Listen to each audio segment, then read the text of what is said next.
Hey everybody, Johnny here. Don't speak news. News we're not supposed to speak about. And I am back and I'm feeling refreshed. So thank you for the well wishes during the little bit of time off I took with my wife here this last 4 days. Although I did keep posting on Telegram here and there to keep you guys abreast of things I thought were important. But for the most part, I unplugged. And it was nice to spend some time with the wife and just get away from all this for a little bit. Something we haven't done in quite some time. We didn't do much. We stayed close to home, but it was nice to take a break. Now, on to the stories at hand. Here we go.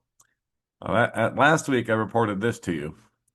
The Knesset of Israel voted to annex the West Bank of the Jordan River, according to Israeli national news reports.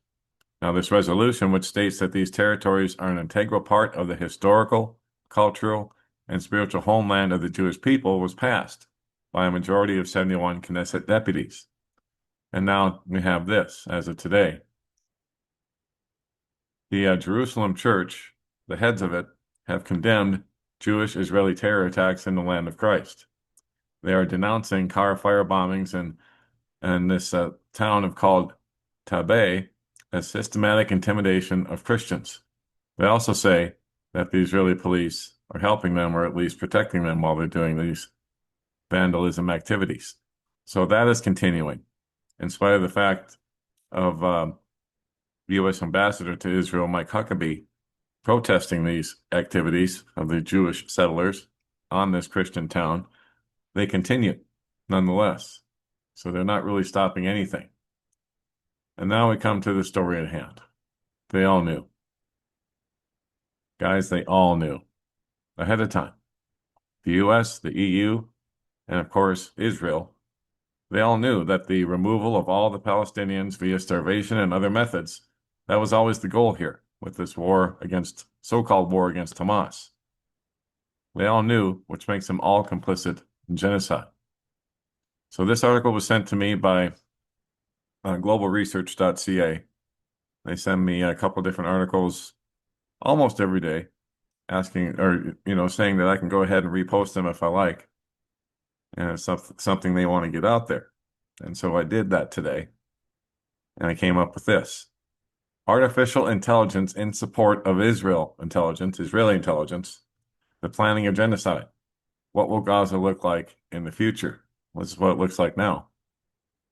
But using artificial intelligence, this is the political simulation of what Gaza will look like in the future.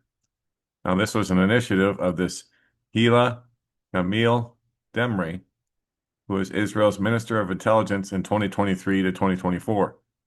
The last sentence pertains to a Ministry of Intelligence secret memorandum pertaining to voluntary immigration for Gaza, which was submitted to the Netanyahu cabinet on 10/13/2023. So about a week after the attacks occurred. So the translation from this video on X, formerly Twitter, says exposure. This is what Gaza will look like in the future.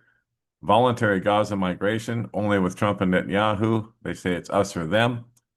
And then there's a link to the voluntary immigration plan from Gaza that I submitted to the cabinet in the first week of the Iron Swords War on 10/23 or 10/13/23. It's in the first comment. So, but here's the video that she put up. Of course, it's in Hebrew, so. But this is their video of their plan.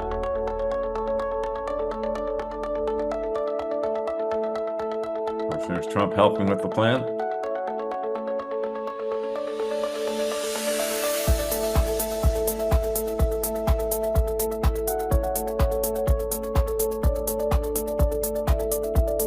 Making it into Riviera for the Israelis, of course. All the Palestinians, they get to go live in the Sinai, in the desert, in tents. Meanwhile, there's all the Israelis happy, smiling on the beach in Gaza. Population replacement, a genocide.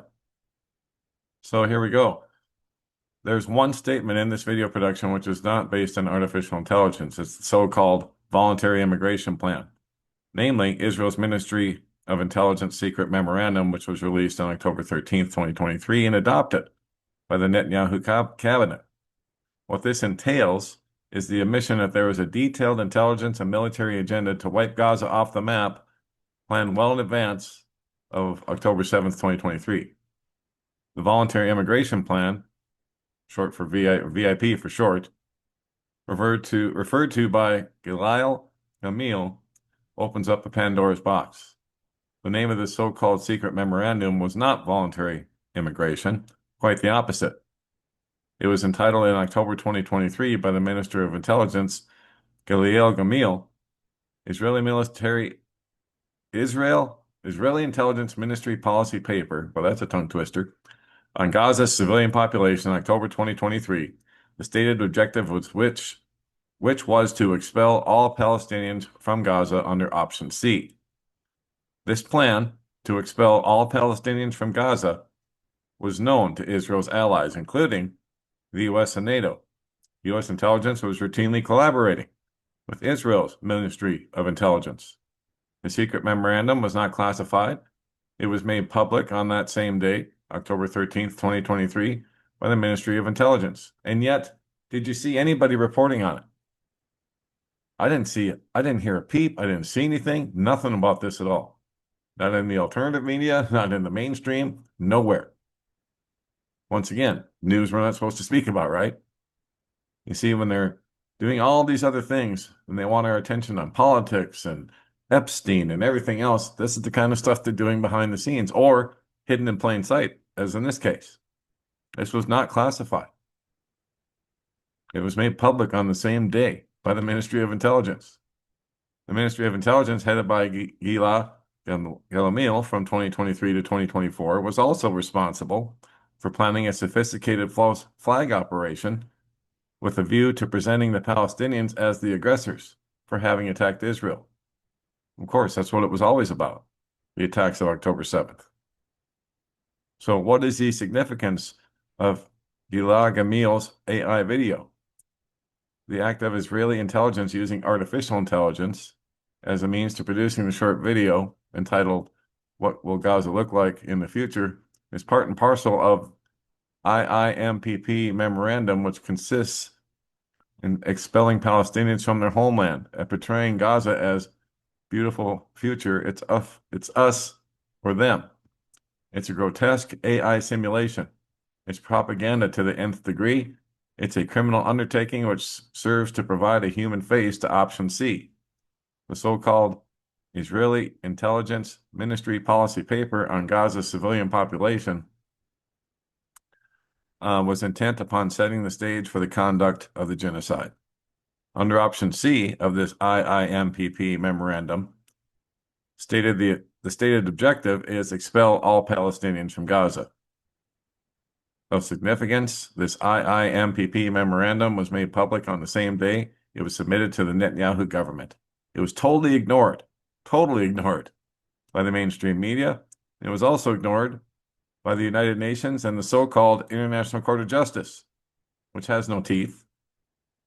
Global Research received this important document in mid-October 2023. And so below is the author's assessment of this memorandum. It should be understood that Israel's so-called secret intelligence memorandum, which was made public, was accompanied by numerous classified memoranda pertaining to different operations and the conduct of the genocide, including the mass famine agenda, guys. That's right here. This was all planned. The official secret memorandum authored by Israel's Ministry of Intelligence had recommended the forcible and permanent transfer of the Gaza Strip's 2.2 million Palestinian residents to Egypt's Sinai Peninsula, namely to a refugee camp in Egyptian territory. This was by no means voluntary. So you see, all the rumors that we've heard about Gaza's population being relocated to the Sinai in Egypt, that's all true, and this is where it came from. But of course, the mainstream media will tell you that this is not true, even though you can see the document for yourselves. You can download it for yourselves from this very website. So there are indications of Israel-Egypt negotiations as well as consultations with the U.S. The 10-page document dated October 13th, 2023 bears the logo of the Intelligence Ministry. It says, assess 3 options regarding the future of the Palestinians in the Gaza Strip It recommends a full population transfer as its preferred course of action. So there were three different options. So this document, whose authenticity was confirmed by Israel's Ministry of Intelligence, has been translated into English right here. So the three options under examination are option A, the population remaining in Gaza and the import of Palestinian Authority rule. Option B, the population remaining in Gaza with the emergence of local Arab Authority. Option C, the evacuation of the civilian population from Gaza to Sinai. And that's what they're pursuing now, guys. And they're using starvation as a tool to help facilitate it. To get people to volunteer to get out no matter what, because they're starving to death, literally. From an in-depth look at the options, the following insights can be derived. Option C says the option will be that will yield positive long-term strategic outcomes for Israel. They say this is an executable option. It requires determination from the political echelon in the face of international pressure, indeed, with an emphasis on harnessing the support of the United States and additional pro-Israeli countries for this endeavor. So option A and B suffer from significant deficiencies, especially in terms of their strategic implications and lack of long-term feasibility. Neither of them will provide the necessary deterrent effect. So Netanyahu cabinet adopted the option C, evacuation of the civilian population from Gaza to Sinai. I should mention that in October 2023, when the secret memorandum was released, we were not aware that option C had been adopted by the Netanyahu cabinet, although it's getting pretty obvious now. Below are the main concepts of option C, which define planned actions as formulated at the outset in October 2023. Emphasis was added by the author. Evacuation of the civilian population from Gaza to Sinai. This is part of option C. Location and governance. Due to the fighting against Hamas, there is a need to evacuate non-combatant population from the combat area. Number 2, Israel should act to evacuate the civilian population to Sinai. Number 3, in the first stage, 10 cities will be established in the area of Sinai. The next stage includes the establishment of a humanitarian zone to assist the civilian population of Gaza in the construction of cities in a resettled area in northern Sinai. And number 4, a sterile zone of several kilometers should be created within Egypt, and the return of the population to activities, residences near the border with Israel should not be allowed. Yeah, complete expulsion, guys. A sterile zone, they're calling it. In addition, a security perimeter should be established in our territory near the border with Egypt. Well, of course. And so, wow. Guys, I'm going to let you read the rest on your own, but it's appalling. This is appalling, and starvation is part of this option C to get them to move voluntarily. Unbelievable. But there it is in black and white. It's been around, this memorandum has been around since a week after the so-called invasion from Hamas. Getting the hostages back and fighting a real war was never the goal. The goal was always genocide, at a very minimum, population relocation. And now that's what they're working towards. And now they're using starvation as a tool to do it. Absolutely disgusting. Wow. And that'll be it for this report, and that'll be it for now.